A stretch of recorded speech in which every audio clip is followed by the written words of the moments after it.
Thank you అన్నగారు. పెద్దలు మన జిల్లా పరిషత్ చైర్మన్ గారిని మాట్లాడవలసిందిగా కోరుచున్నాం.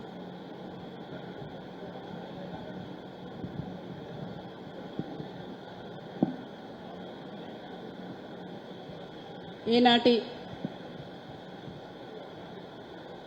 గంభీర్రావుపేట మండలము ముఖ్య కార్యకర్తల విస్తృత స్థాయి సమావేశానికి ముఖ్య అతిథులుగా వచ్చిన గౌరవనీయులు పెద్దలు మన party working president KT Rama Rao గారు, స్థానిక ఎమ్మెల్యే గారు, అలాగే జిల్లా అధ్యక్షులు తోట ఆగన్న గారు, మన టెస్కబ్ చైర్మన్ కొండూరు రవీందర్రావు గారు, మన సెస్ చైర్మన్ చిక్కాల రామన్న గారు, అలాగే ఎంపీపీ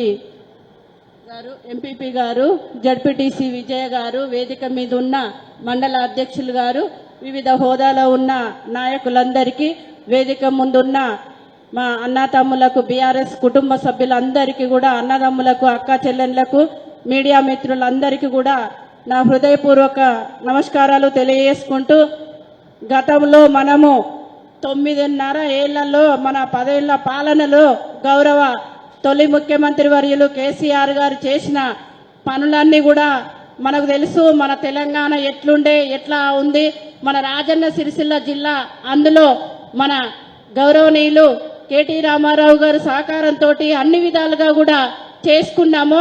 ఇదన్నీ కూడా ప్రజల దగ్గరికి, ఎందుకంటే మనం అన్ని చేసినాము, అన్ని ఇచ్చినాము, మనం ఏం చెప్పేది లేదు అని అనుకున్నాం. కానీ వివరించి మరి మన మాజీ తొలి ముఖ్యమంత్రి వర్యులు మనకి ఇచ్చేసిండ్రు, మన రాజన్న సిరిసిల్ల జిల్లా కేటీ రామారావు ఇచ్చేసిండ్రు. మనం ఇవన్నీ కూడా ప్రజలకు వివరించి చెప్పి, మన జిల్లా ఎట్లుండే, జిల్లా ఎట్లుంది, మన గతంలో సిరిసిల్ల ఎట్లుండే, ఇప్పుడు ఎట్లుంది, గంభీరావుపేట ఎట్లుండే, స్కూళ్ళు ఎట్లున్నాయి, ఇవన్నీ ఎట్లున్నాయని మనం చేసినవి చెప్పుకోవాలి. చేసినవి చాలా వరకు వివరంగా చెప్పుకోవాలి. వివరంగా చెప్పుకుంది కూడా జనాలు ఎవరో చేసిర్రు, ఏదో అయింది అని అనుకుంటుర్రు.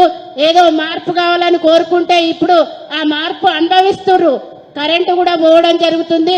అలాగే రైతు బంధు కూడా 2 ఎకరాల చిల్లర్నే పడడం జరిగింది. అది బలవంతంగా పడ్డాయి. ఆ బలవంతంగా ఎందుకంటే ఏసుడు స్టార్ట్ చేసినాము, జనాలకు ఒక ఆశ కల్పించాలి, రైతు బంధు వస్తుంది, పడ్డది ఏమనకుండా అనేది. ఇప్పుడు వచ్చిన ప్రభుత్వము అన్ని చేస్తుంది కాబట్టి వాటిని అన్నిటిని కూడా మనం వివరంగా చెప్పాలి. ఎందుకంటే ఏది రాదు, ఏది అన్ని స్కీములు మేము స్టార్ట్ చేసినాము, చేస్తున్నాము అనే ఉత్తర భారం ఒక మహిళలకు ఉచితంగా మనకు బస్ టికెట్ పెట్టి మహిళ పరువు తీస్తున్నారు. ఎందుకంటే మహిళకు ఒక గౌరవం ఉన్నది మన తెలంగాణ రాష్ట్రంలో.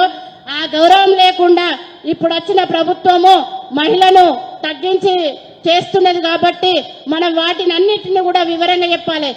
బస్సు ఎందుకు పెట్టిందంటే ఉత్తర బేరం కాబట్టి, కట్టేది లేదు కాబట్టి తర్వాత కట్టుకోవచ్చులే అని కడతారని ఆశపడి వాళ్ళు కూడా పెడతారు. కాబట్టి ఇవన్నీ కూడా 200 యూనిట్ల కరెంటు కూడా ఎందుకు పెట్టిరనంటే అది కూడా ఉత్తర బేరమే. నగదు అనేది పెడతలేడు. నగదు రైతు బంధు ఇవ్వాలి, రైతులకు చేయాలి. ఇప్పుడు నీళ్లు కాళేశ్వరంలో ఏదంటే మనం ఒక ఇల్లు కట్టుకుంటే అనేక విధాలుగా కూడా కష్టాలు ఉంటాయి. దానిలో మనకు తెలియకుండానే నష్టం జరుగుతుంది. కాబట్టి ఆ నష్టాన్ని పూడ్చుకోవడానికి మనం కూడా రిపేర్లు చేయించుకుంటాము.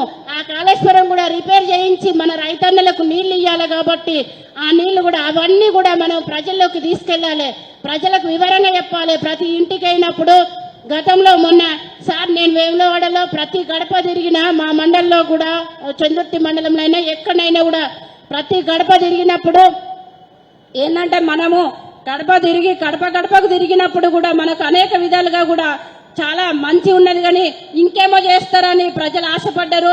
ఇప్పుడు కనీసం ఏ షాప్కి వెళ్ళినా ఎక్కడికి వెళ్ళినా కూడా ఏమో మేడం మోసపోయి ఓట్లు వస్తే ఇప్పుడు తెలుస్తుంది, అనుభవిస్తున్నాము అనే మాట ప్రజలలో కూడా రావడం జరుగుతుంది.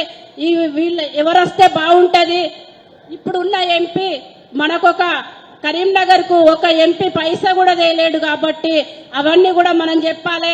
గతంలో మన పార్లమెంటు సభ్యుడు వినోదన్న ఉన్నప్పుడు వినోదన్న ద్వారా ఏమేమి వచ్చినాయి, మనకొక మంచి విజన్ ఉన్న నాయకుడు, ఢిల్లీలో గలం విప్పే నాయకుడు కావాలి. గల్లీలో ఇవాళ ఏ వారం అన్నా, ఇవాళ మంగళవారం అన్నా, సోమవారం అన్నా అనే నాయకుడు వద్దు అని మన ప్రజలకు కూడా వివరించి చెప్పినట్టయితే కూడా మంచి మెజార్టీ తోటి మన రాజన్న సిరిసిల్ల జిల్లాలో మంచి మెజార్టీ ఇచ్చి వినోదాన్ని మంచి మెజార్టీ తోటి గెలిపించుకోవాలని కోరుకుంటూ నాకు ఈ అవకాశం ఇచ్చిన వేదిక మీద ఉన్న పెద్దలందరికీ, వేదిక ముందున్న మా బీఆర్ఎస్ కుటుంబ సభ్యులందరికీ కూడా నా హృదయపూర్వక కృతజ్ఞతలు, ధన్యవాదాలు తెలియజేస్తూ జై తెలంగాణ.